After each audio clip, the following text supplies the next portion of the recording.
करी काम निष्काम या राघवाचे, करी रूप स्वरूप सर्वा जीवांचे, करी छंद निर्द्वंद्व हे गुण गाता, हरी कीर्तनी वृत्ती विश्वास होता। जय जय रघुवीर समर्थ पुंडलिक वरदा हरी विठ्ठल श्री ज्ञानदेव तुकाराम पंढरीनाथ महाराज की जय। या श्लोकामध्ये समर्थ रामदास स्वामींनी राघवाची भक्ती कर, राघवाची पूजा कर, राघवाचं नाव घे, याच्याही पेक्षा आणखीन एक विनंती केली आहे, करी काम निष्काम या राघवाचे। या राघवाचं काही काम कर या पृथ्वी तलावरती, या सृष्टीमध्ये, मात्र ते निष्काम भावनेनं कर। आता प्रभूंची कामं जर बघितली, भगवंताने कितीतरी कार्य केली आहेत या सृष्टीमध्ये येऊन, पण सगळी अगदी नाही आपण आता तूर्त मनात आणली। एक अगदी साधं सरळ सोपं कार्य जर डोळ्यासमोर आणलं तर सर्व जीवांचा आदर ठेवणं, सर्व जीवांना सन्मान देणं, हे जे प्रभू रामचंद्राने केलं, एवढं तर कार्य कोणी साधक करू शकतो? कोणाचीही जात न बघता, त्याची योग्यता न बघता, त्याला किमान एक मनुष्य म्हणून सुद्धा सन्मान देणं, एक मित्र म्हणून सन्मान देणं, एवढी मोठी गोष्ट शिकवली आहे राघवाने। खरं रामचंद्र म्हणाल तर ज्या जन्मामध्ये, या दशरथ पुत्राच्या जन्मामध्ये ते राजपुत्र आहेत। जेव्हा आपल्या प्रपंचातल्या काही गोष्टीमुळे त्यांना वनवासात जावं लागलं, तेव्हा राम लक्ष्मण सीता तिघेही वनवासातून गंगा नदी पार करून जाण्यासाठी ज्या गुहकाची त्यांनी मदत घेतली, तो गुहक त्यांचा कायमचा मित्र बनला। म्हणजे गुहक एक नावाडी, शेवटी नुसता तो नाव चालवणारा आहे, त्याला काय त्याच्यात नाव चालवण्याचे पैसे दिले की काम भागलं, असं न करता त्याचे अंतर राखणं, त्याचं हृदय राखणं, त्याचा सन्मान राखणं, हे जे रामचंद्राने केलं, त्याच्यामुळे तो कायमचा त्यांचा मित्र झाला, कायमचा त्यांचा दास झाला। तेव्हा आता मी तर राजपुत्र आहे, मी त्या नावाड्याशी एवढी जवळीक कशाला करू, एवढी मैत्री कशाला करू, एवढं काय त्याचं कौतुक करण्यासारखं आहे, असं नाही करू।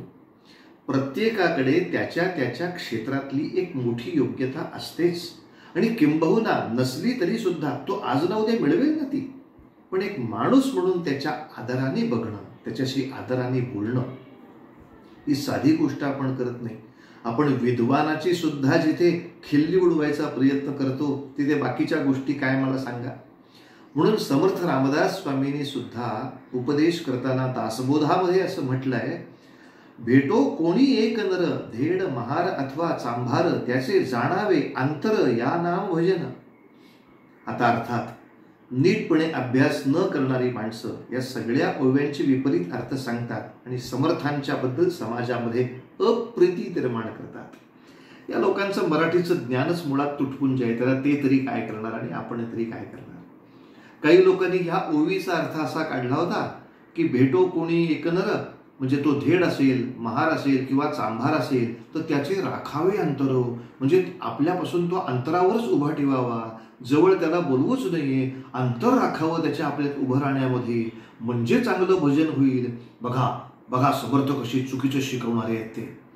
असं चुकीचं बोलणारी माणसं दुर्दैवाने सरकारच्या कृपेनं मोठ्या विद्वान अशा साहित्यिकांच्या व्यासपीठांवर बसली आहेत। काय करावं, देवाची करणी। या दृष्टीने जर विचार केलं तर मराठी भाषेतला अंतर या शब्दाचा अर्थ असा आहे, त्याचं मन, त्याचं हृदय, अंतरात्मा, की भेटो कोणी एक नर।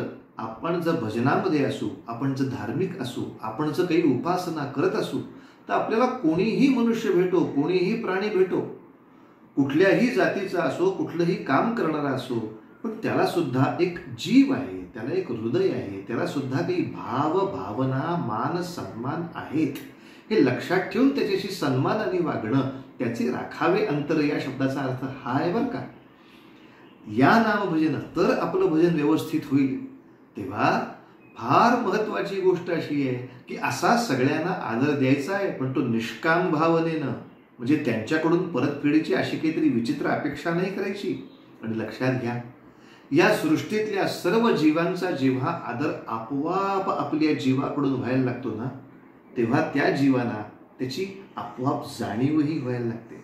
संतांच्या जीवनामध्ये आपल्याला अनेक प्रसंग असे दिसतील की आपले महान योगी सद्गुरू गजानन महाराज एकदा मार्गामध्ये चालत असताना समोरनं सरकार स्वारीचा घोडा बेफाम उधळला आणि अंगावरती आला. सगळेजण सांगत होते, महाराज बाजूला व्हा, बाजूला व्हा. त्या घोड्याच्या टापांनी, त्या घोड्याच्या पायाच्या आघाताने छिन्न विच्छिन्न होऊ आपण, बाजूला व्हा महाराज. महाराज तितके शांतपणे राहिले. नुसते शांत राहिले नाहीत, जमिनीवरच असे झोपून राहिले आणि तो बेफाम उधळलेला घोडा थाड थाड थाड पावलं वाजवत तिथपर्यंत आला आणि अक्षरशः आईपाशी जाऊन पोर कसं शांत व्हावं तितक्या शांतपणे उभा राहिला.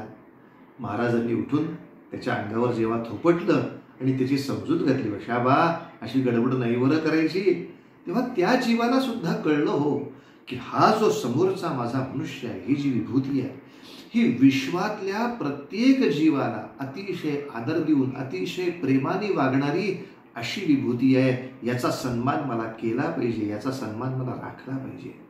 प्रत्येक जीवाला ते कळतं. करी काम निष्काम या राघवाचे आणि करी रूप स्वरूप सर्वा जीवांचे. आपलं रूप हे स्वरूपाचा जर विचार केलास तर सगळ्या जीवांमध्ये असलेला अंश ते रूप हे तूच आहेस.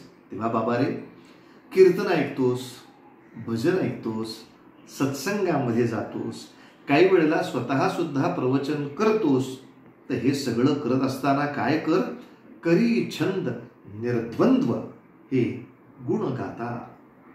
भगवंताचे गुणानुवाद गात असताना हे जे द्वंद्व आहे, मी वेगळा आहे आणि तो वेगळा आहे, ह्या दोन गोष्टी ज्या द्वंद्वात्मक आहेत ते आपण गुण गाताना विसरायचा प्रयत्न केला पाहिजे. व्यवहाराच्या पातळीवर द्वंद्व असणार, त्याचा काही प्रमाणात सन्मान ठेवावा लागणार, यात संशय नाही. पण हे द्वंद्व काही कालांतरांनी का होईना निर्मूळ करायचं आहे. तो आणि मी याच्यात फरकच राहता कामा नाहीये. आधी भजन करताना तो भगवंत आहे, मी भक्त आहे, पण त्या भक्तीचा असा काही नामाचा गजर सुरू व्हावा, असा काही रासलीलेचा आनंद मिळावा, यातली राधा कुठली, गोपी कोणती आणि कृष्ण कोणता हे कळूच नाहीये. इतकं नंतरच्या काळामध्ये निर्द्वंद्व ही अवस्था सुद्धा आपल्या भक्तीला प्राप्त व्हावी म्हणून हरिकीर्तनाच्या मध्ये आपली वृत्ती आणि विश्वास असा ठेवावा की हे निर्द्वंद्व अवस्थेचं रूप मला मिळणार आहे. प्रयत्नपूर्वक आपण सर्व जीवांचा आदर करणं ही तर सुरुवात करूया आणि मग या निर्द्वंद्व रूपापर्यंत सुद्धा आपला प्रवास सुलभ होईल, यात संशय नाही.